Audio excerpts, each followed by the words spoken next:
Huwag kang padaig sa masama, kundi bagkus daigin mo ng mabuti ang masama. Anong ibig sabihin po noon?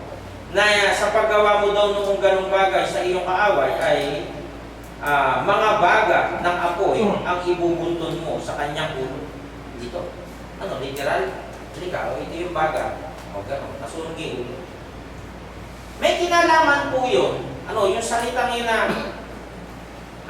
mga baga ng apoy ang ibubunton mo sa kanyang ulo. Ito, yung mabuting gawa. Isipin natin kaaway yan, ha? Pero ginawan mo ng mabuti. Ikaw na masama, gaganti ka pa kaya? Bait mo naman. Dapat, inano mo na lang ako, sinuntok mo na lang ako para suntukan tayo. Ang hirap nun. Pero ba, gano'n, hindi kita magawa ng masama. Kasi ginawa mo ako mabuti. Ayun, yung mga bunto ng baga, ano ho, na ibinubunton mo sa kanyang ulo. Huwag kang padaig sa masama. Anong gagawin para matalo yung masama? Kundi bagkus, daigin mo ng mabuti. Ayun, ang masama. Pag ginawa ka pala ng masama, huwag mong gawa ng masama. Pag ginawa ka masama, gawa mong mabuti. Balance yun. Kasi pag ginawa ka ng masama at gumawa ka ng pare-pareho na kayo masama, ay walang bunto ng baga, bunto ng away ang mangyayari. Ano? Paano ngayon yan? Tayo Kristiyano. Itinuro ba ng ating Panginoong Hesus na tayo makipagsuntukan? Tinuro ba ng ating Panginoong Hesus na tayo makipag-away, makipagbarilan, tayo pumatay? Hindi. Ano itinuro? Ayun o, gumawa ng mabuti sa iyong kaaway. Ano yun? Ito, good deeds. Ito ba? Kaya makikita po natin, tunay, na yung sinasabing mabubuting gawa na yan, nagliliwanag yan eh. Kasi yung baga, light yun eh. Tama po ba? O, pag daw naibunton mo yung mabubuting gawa, nagbubuntun ka ng mabubuting gawa sa kanya, yung baga na yun, naglalight sa isipan niya yun. Bait-bait niya pa rin sa akin kahit ginawa ko siya ng masama. Ayun, a good deed brightens a dark world.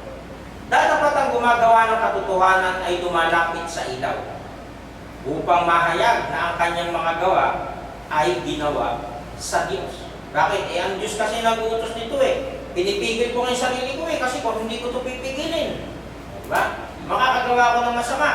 Dahil sa iyo, Panginoon, sinabi mo, kaya ko ginagawa. But whoever does what is true comes to the light, so that it may be clearly seen that His works have been carried out in God. Ayun na naman. May kinalaman na naman dun sa gawa ng tao. Ano po? John 1:3-19. At ito ang kahatulan na naparito ang ilaw sa sanglibutan. Ayun. Ito ba? Kasi nung nilalang, itong mundo to, doon sa unang paglalang, na nababalot ng kadiliman niya. Mababasa natin mamaya yun. Pero nagkaroon ng kaliwanagan niya para iayos. Nagkaroon ng buhay. Di ba pagpatay o madilim, walang buhay. Ayan, malapit na naman yung December. Nagkaroon na naman ng kulay ang mga kalye. Ang gaganda ng kulay. Ang sabi at ito ang kahatulan na naparito ang ilaw sa sanglibutan. Inibig pa ng mga tao ang kadiliman kaysa ilaw, sapagkat masasama ang kanilang mga gawa. Yun, merong ibang tao, ayaw mo talaga na kahit yayain mo sa Diyos, parang nagsasawa ba sa kabutihan? Boring. Walang thrill. Gusto ko manapak eh. Gusto ko mamaril eh. Yun. Gusto ko manakit. Light has come into the world, but people love darkness instead of light, because their deeds were evil.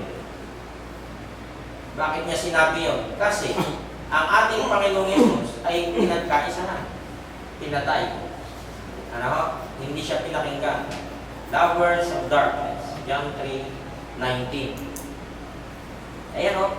Yung sinasabi natin kanina. Ang mundong ito na punong-puno ng kadiliman noong una. At sinabi ng Diyos, magkaroon ng liwanag. At nagkaroon ng liwanag. Ayun. And God said, let there be light. And there was light. Sa Genesis chapter 1 verse 3, yan. Hanggang sa iniayos ng Diyos. Ano, nandoon ang lahat ng paliwanag sa Genesis. Nandoon yung mga magagandang kulay green na mga dahon, na mga puno na nilalang ng Diyos. nagkaroon ng kulay sa ating mga mata. Hindi kagaya dati na dilim na dilim. Ano? Inayos ng Diyos lahat para tirahan ng tao.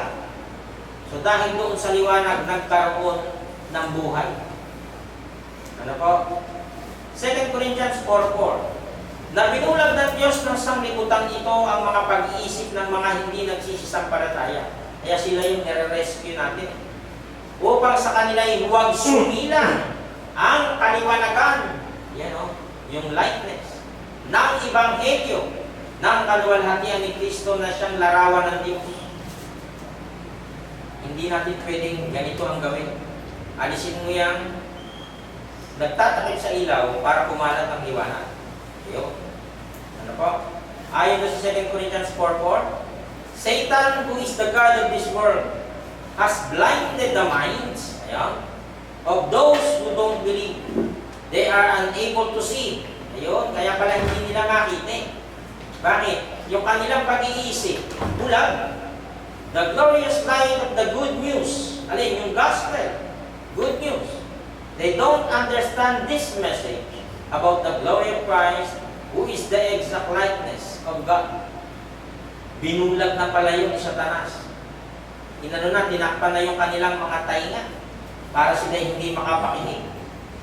Nanatili sila sa mga gawang masasama.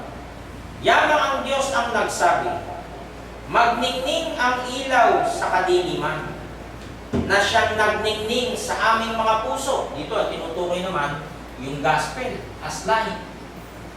Ano po? Gospel as light. Nagningning daw sa mga puso upang magbigay ng liwanag ng pagkakilala sa kaluwalhatian ng Diyos sa mukha ni Jesucristo. Eh hanggang ngayon, marami pa rin ang lumalaban sa ating Panginoong Hesus. Marami pa rin ang tumutuligsa. For God who said, let light shine out of darkness, has shown in our hearts to give the light of the knowledge and the glory of God in the face of Jesus Christ.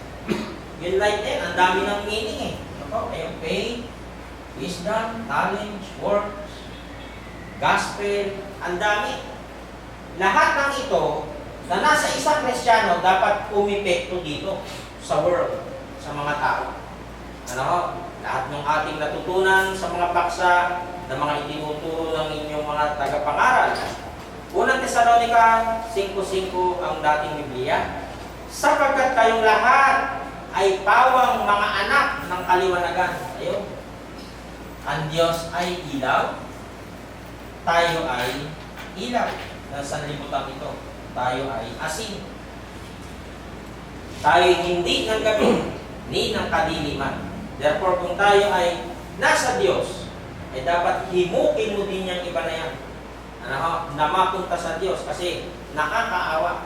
Pag nabalitaan mo, ay, namatay ng ganun-ganun na.